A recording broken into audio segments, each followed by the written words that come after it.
Hey, what's up, boys and girls? I am the Gerbil. Welcome back. Tonight's video, I want to talk a little bit about the new speeder bike raid that's coming up. This is the one that was featured in the July Road Ahead, where we got a lot of information about GL Leia. And I want to give it a little bit of a sneak peek of what it may look like, talk a little bit about what we know, what strategies may be involved in it, mechanics, and some possible team comps. So I was recording a video last night with Nooch Too Good, aka Star Wars Dad, and Fat Phil, and we talked a little bit about this, and it just had me thinking that there's probably a lot of people that have been asking about this and are eager to learn more, and like myself, probably a lot of people who've forgotten what CG said. So I figured we'd take a moment and review what we know for sure and see what's coming.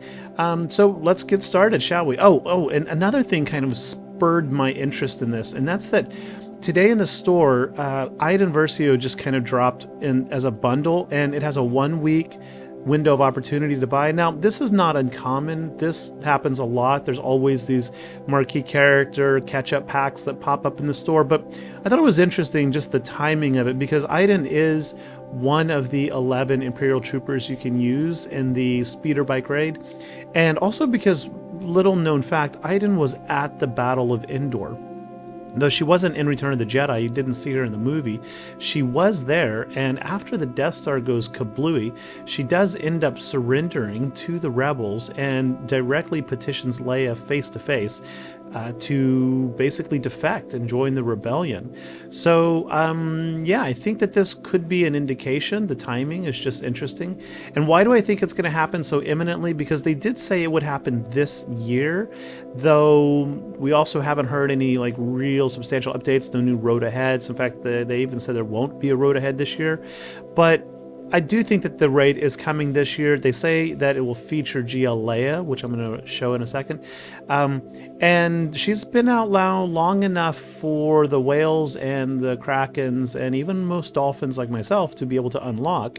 So I think that it's kind of important that if they want to continue to capitalize on her financially, that they need to get this raid out now so that the early adopters get the most out of it and provide just a little bit more inspiration or motivation rather for the minnows and everybody else, light spenders, to go ahead and, you know, open wallet and contribute to Capital Games income. So let's look at what we know. So the speeder bike raid was brought to us in the Road Ahead back in July 2023, and I've color coded some key moments of their announcement in yellow and pink. The yellow ones just kind of define what most people probably already remember. Galactic legend Leia is going to be a featured character in the raid, but the pink ones are actually directly tied to abilities and what we may see in this raid. So just a quick review. There are a couple of things that are interesting in here. They said using the motion tech they pioneered for the Dash Rendar, the speeder bike raid is going to be based on that. And I don't really know what they mean by motion tech and pioneered, because honestly, the Dash Rendar unlock was, like, for Starkiller, was really, really cool, but it was nothing special. I mean, I remember playing Contra and side-scrolling games, action games back in the 1990s on a Nintendo that basically did and looked the same. So not sure what they're referencing here, but the video I've got looping is from the Tier 5 Leia unlock, and I'm going to show it full screen in a second, but I think that this is what they're alluding to. And the rest of this description down below, especially everything in pink, basically describes this Leia unlock. And with that, I have some concerns. So we'll talk about that in just a second. But it goes on to say that you will be taking in teams of 3, no more than 3, for this event, and that characters are going to have their kits changed based on their abilities. So you think like Jedi Master or Jedi Knight Luke, he's got you know, an AoE daze. Well, it's not going to AoE or daze the opponents. The ability is going to be changed, and we don't know what that's going to look like yet, but they give us some clues here. They say that every character is going to have the same unique basic. Now, folks, if everybody has the same thing, it's not unique. It is quite literally the opposite of unique, but never mind. A unique basic will be shared by all characters. But then there will be 7 abilities that characters will be granted based on their kits abilities. Some characters will get 1, other characters will get 2. And I think that there's a way to know what those are going to be. So we'll get to that in a second. But it says all of these replacement abilities will not be doing traditional damage. You're going to basically apply stacks of maybe they're debuffs or maybe they're just status indicators. You're going to be applying various debuff status indicators, for lack of a better word here, on the enemies in this raid. And then if you get enough of them, you can defeat the enemy. If not, though, you are accumulating points based on the number of these that you apply. Now, right above, last paragraph, right above this graph, the video, it says that mods and unique abilities will work, will be taken in consideration. For example, increasing Luke's potency will increase the amount of distract stats that are going to be applied. So this does suggest that we may need to remod our characters for the raid. Time will tell. I used to remod all of my crate raid teams, and then I just quit. And I did find that while I'm not quite getting as high a damage for the guild, I'm still getting sufficiently enough for the guild to achieve our milestones. The good thing is I think that this raid is going to be a lot easier than the crate raid, and that's because of the availability of teams. So let's look at this like full screen. So we can see here we've got Galactic Legend Leia on the right, bottom right, and we've got an iteration of Luke on the left. And we can see that the kit abilities, the options I have, are different.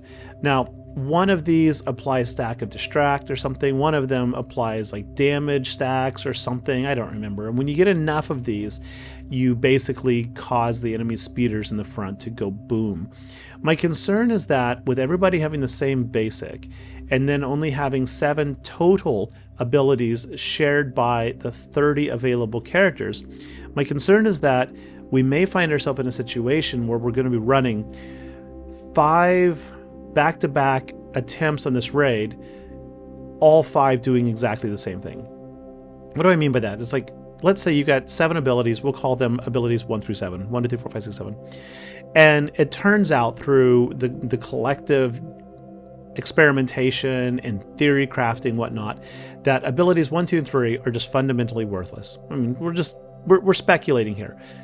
And then it turns out that abilities 4 and 5 are just the bee's knees. Like, that's what you want. You just want to spam ability 4 or 5, which means that every team you go in, you're going to want to take characters that have ability 4 or 5 and ignore the characters with abilities 1, 2, 3.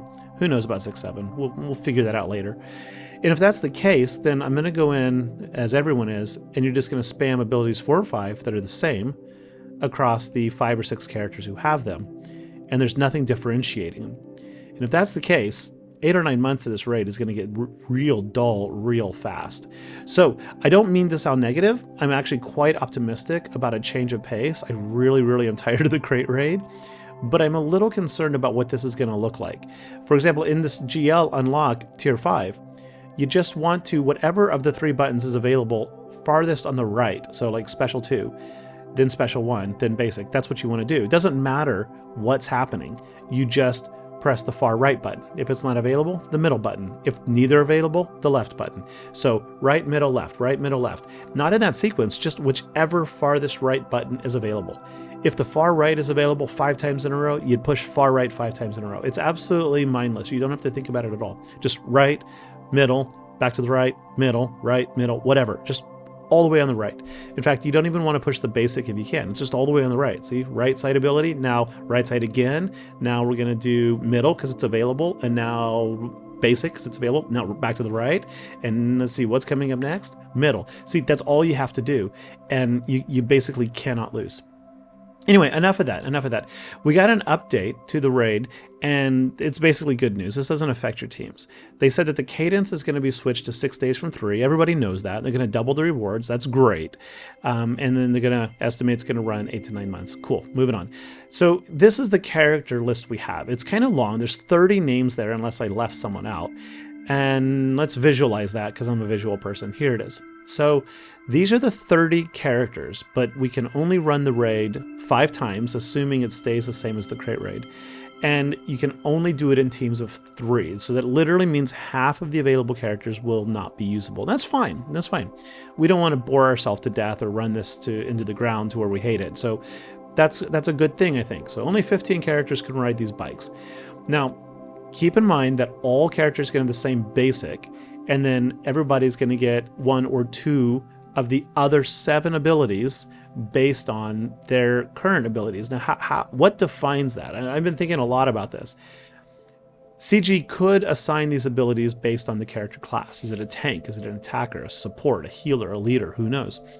They could do it based on ability levels. You know, is it an Omicron ability? Is it a Zeta? Is it an Omicron ability? Oh my gosh, it's rubbing off on me. Is it an Omicron ability? That actually kind of makes sense, that like the most effective abilities maybe come from characters who have an Omicron on that ability. Who knows? We'll see.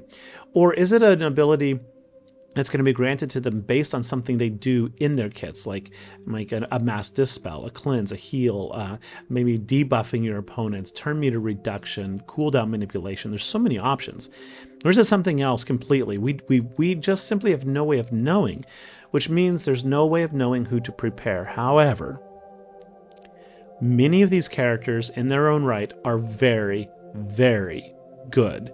Early game, mid game, late game. So, keeping that in mind, if you're going to go ahead and try to get a jump on this, then who knows when this raid's going to come out. It could be this week, could be next week, hell, it could be delayed until next year. Who knows? There are some pieces of advice or some tips here that I think might make your farming a little bit more tolerable while we wait. So, once again, a basic, they all have it, ignore it. 7 abilities, how are we going to figure out who those go to?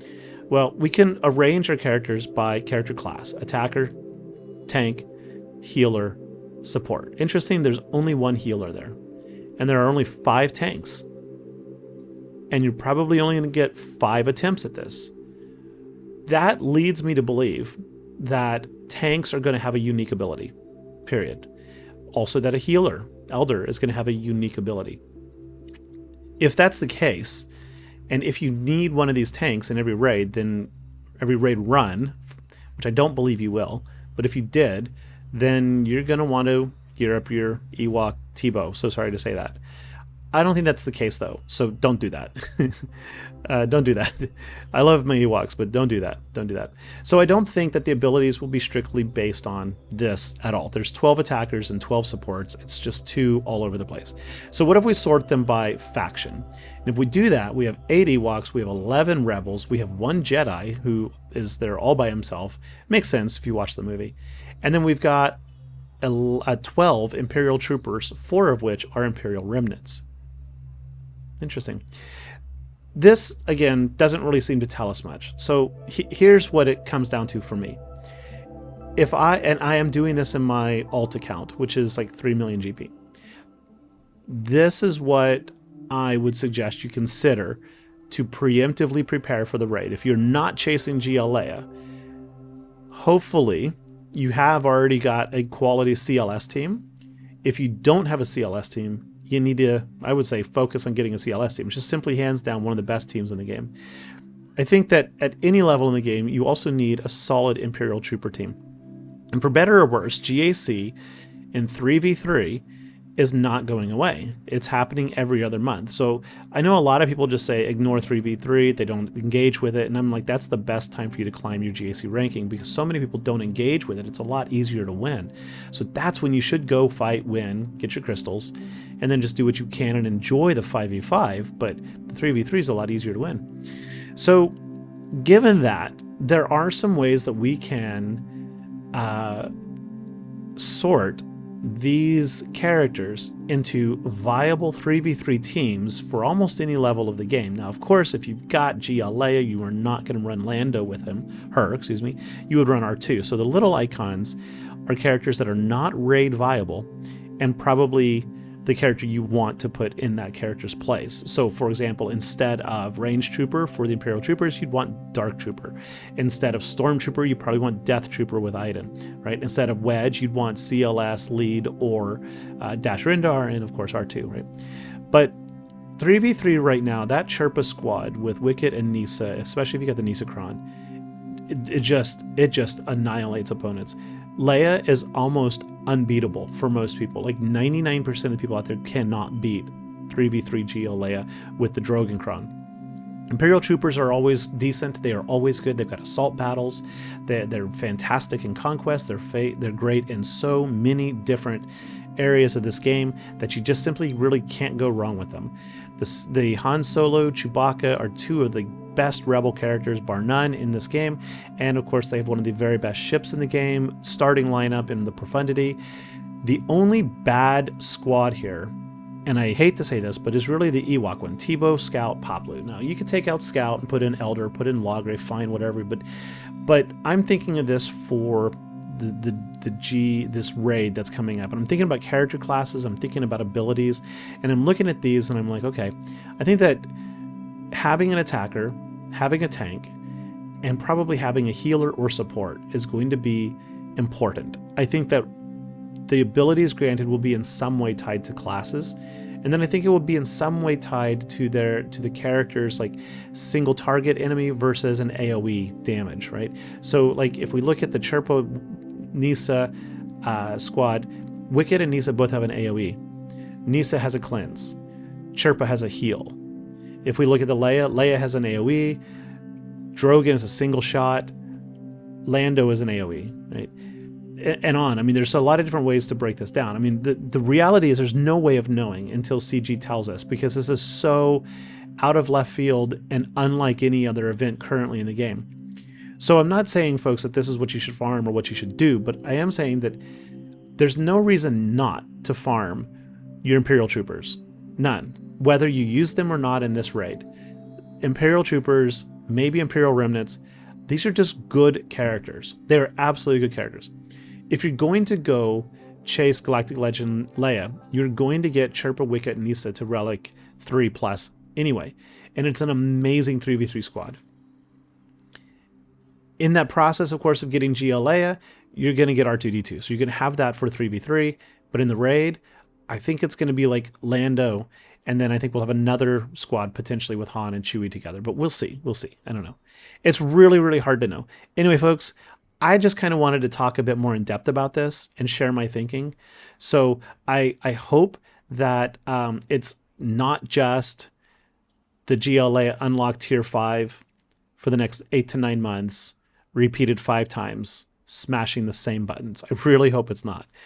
I do hope that this is just kind of a sneak peek of potential, and the actual event that we get is going to be a little bit more in depth than this. I worry that they're just going to slide Leia a little over to the right, insert third character, and this is the graphic.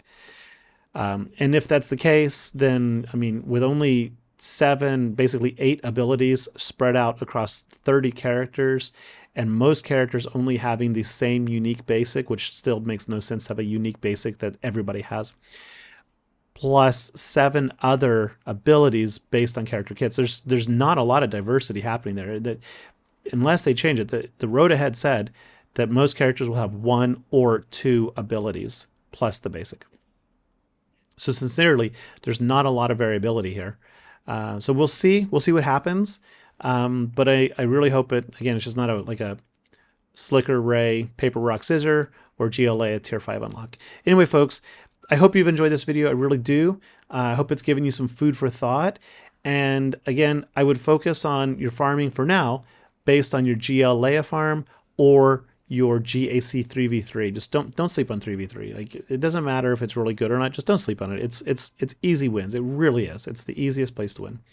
Anyway, thanks for watching. Hit that like and subscribe if you enjoyed the video, please. I appreciate it. Really, I do. And tell me what you think in the comments. I generally try to reply to all my comments, or jump over to Discord. I got my link in the description down below. And let's have a conversation there. Share your thoughts. I have a share space too. So if you've got some great vids or ideas that you want to share with the community, drop it in there and we'll talk about it. All right. Thanks for watching. I'll see you all later. Bye-bye.